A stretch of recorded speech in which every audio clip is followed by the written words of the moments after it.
Jésù kó máa gbọ́ mi bẹ́ẹ̀ o. Kírun orí bá dí gágá, ọ̀yà ló máa mí là á.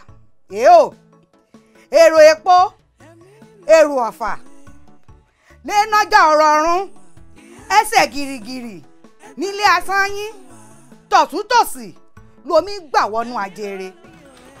Ọyà ọlẹ́run, má jẹ́ kó yọ ọ lẹ́run. Sí Bíbélì ọwọ́ rẹ̀ nì, sí ìwé Genesis orí kìíní ẹsẹ̀ 29. Genesis 1:29. Kà á. Ọlọ́run sì wí pé. Ta ni ó wí pé?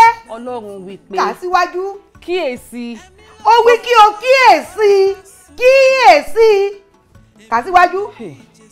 Mo fi ewéko gbogbo tí ó wà lórí ilẹ̀ gbogbo tí ó ń ṣe èso fún yín àti igi gbogbo nínú èyí tí iṣẹ́ igi eléso ti ń so èyí ni yóò máa ṣe oúnjẹ fún. Ó tó. Nínú kẹ́ẹ̀dì àmúradúrà yín kẹ́ẹ̀dì gírí àbí kí a tún ọmọ yìí sọ lórúkọ ìkànlẹ̀ máa mú bẹ́ẹ̀ o.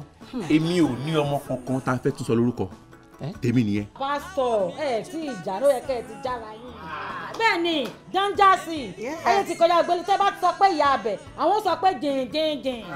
Bẹ́ẹ̀ ni. Ó dá ìyá abẹ. Jìnjìn.